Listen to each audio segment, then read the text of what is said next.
plusieurs semaines, la colère des agriculteurs s'intensifie.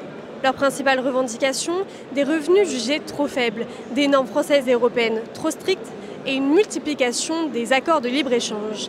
Une colère ressentie lors de l'ouverture du Salon de l'agriculture. Cet événement a vu défiler de nombreuses personnalités politiques comme Gabriel Attal ou encore Jordan Bardella. Selon vous, à quoi sert le Salon de l'agriculture ? À faire connaître la richesse de l'agriculture en France. À faire découvrir le milieu agricole, peut-être principalement aux citadins, mais aussi aux gens du milieu pour voir d'autres régions. Déjà, c'est un lieu pour toutes les revendications actuelles des agriculteurs. Et c'est aussi un endroit où on peut parler alimentation, nutrition, de façon saine et durable. Il y a des lobbies certes, mais on peut parler aussi d'une autre alimentation. Je crois que c'est important de voir un petit peu l'agriculture française, qui est quand même pour nous encore quelque chose de très important. Donc voilà, et qui a tendance à disparaître un peu. Donc on est tous concernés en fait.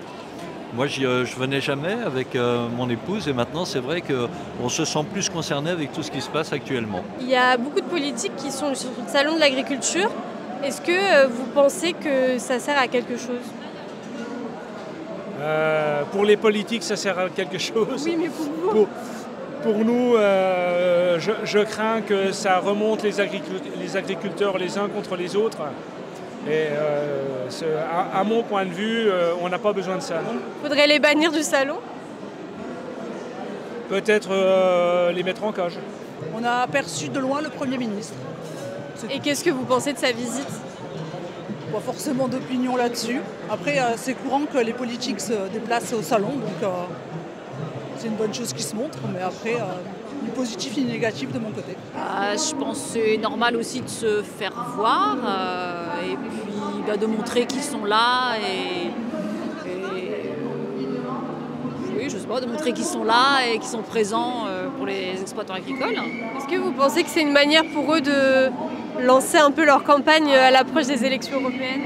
Oui, sûrement. Après, ça a toujours été, j'allais dire, une tradition. Les politiques ont toujours fait leur petit tour au salon de l'agriculture, selon la personne en question. Je crois que ça a toujours été, plus ou moins. Bon, quand on voit un petit peu, même avant, au temps de Jacques Chirac, tout ça, bon, ça l'a toujours été, mais je crois que ça l'est peut-être encore plus maintenant, parce que bon, avec ce qui se passe surtout en Europe, toutes les règles, les réglementations européennes, je crois que les paysans, les agriculteurs se sentent de moins en moins indépendants. Il y a des normes maintenant qui deviennent complètement folles et du coup, des gens comme nous qui ne sommes pas du tout du milieu de l'agriculture, bon, je crois qu'on se sent vraiment concernés parce qu'on n'a pas envie que ça disparaisse. Et je crois qu'en France, on a vraiment toutes les régions ont des spécificités, que ce soit dans le laitière, le fromage donc, et tout le reste. Donc je crois qu'on est vraiment, on a envie d'en savoir plus et on a envie de défendre un peu l'agriculture française. Je pense que ça peut desservir quand même le salon. Enfin, j'imagine que c'est une fenêtre de visibilité pour eux, mais bon, il y a peut-être un temps aussi pour la politique et pas forcément sur l'intégralité du salon. Est-ce que vous pensez que les agriculteurs, si les politiques viennent à eux, ils sont entendus ? Ou alors c'est vraiment qu'une vitrine pour les futures élections européennes ? J'imagine que ça dépend des politiques, mais il y a quand même une grosse fenêtre de buzz et de récupération politique. Et est-ce que vous pensez que ça sert à quelque chose que les politiques, comme par exemple Gabriel Attal qui est juste là-bas, viennent au salon ? Ça sert surtout à leur faire une belle publicité pour eux, pour montrer qu'ils sont proches des agriculteurs. Mais honnêtement, j'y crois pas trop. Je suis militant place publique pour les européennes avec Raphaël Glucksmann et je suis venu poser une question au Premier ministre sur l'écologie et la crise de l'agriculture. Est-ce qu'on laisse tomber l'écologie dans cette crise ? Quelle était votre question du coup ? C'était ça, c'était est-ce qu'on laisse tomber l'écologie dans les solutions ? Parce que le Premier ministre nous présente une suspension du plan Ecophyto. Ecophyto, c'est un plan de réduction des pesticides. Est-ce qu'on vise une interdiction du glyphosate à long terme ?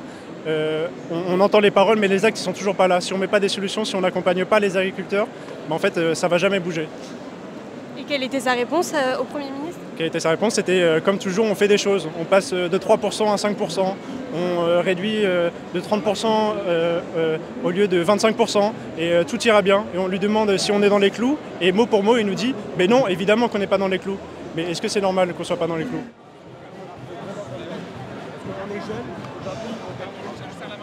On nous présente la fin du plan, la suspension du plan Ecophyto. C'est un symbole catastrophique. On nous dit que le glyphosate, au final, on ne va pas l'interdire parce qu'on ne met pas les solutions en place avec les agriculteurs. Donc nous, on est venu dire en fait, à quoi vous servez en fait.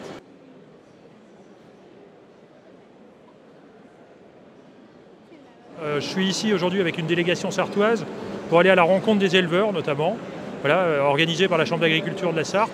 Ça permet aussi de rencontrer un certain nombre d'acteurs que je suis amené à rencontrer sur le terrain, dans mes visites sur le territoire en Sarthe, de les voir dans un autre cadre. Et c'est surtout, ce qui est intéressant dans le Salon de l'agriculture, c'est que là, en fait, on valorise une filière d'excellence, puisque les animaux qui viennent sur le salon sont sélectionnés en amont. Et donc ça permet aussi de valoriser cette filière d'excellence sartoise. Aujourd'hui, c'est globalement, on est dans une période compliquée pour l'agriculture, et donc ma présence est d'autant plus importante aujourd'hui. C'est aussi les soutenir. On sent qu'aujourd'hui, c'est une profession compliquée. Voilà. Moi, ce que j'aime chez les agriculteurs, c'est que c'est une profession qui est passionnée par ce qu'elle fait. C'est compliqué d'être agriculteur, mais il faut aussi que derrière, l'État les accompagne. C'est aussi mon travail de parlementaire, que ce soit dans notamment une juste revalorisation de leur travail, la rémunération de leur travail, qu'elle soit à la hauteur de leur investissement. Et je crois que c'est l'un des enjeux. Clairement, il y a de la com. Quand on voit déjà à l'époque Jacques Chirac, donc il y avait vraiment de la com parce qu'il était très à l'aise dans cet univers.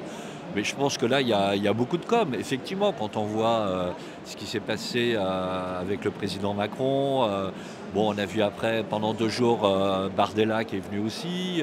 Maintenant, ils viennent tous, plus ou moins.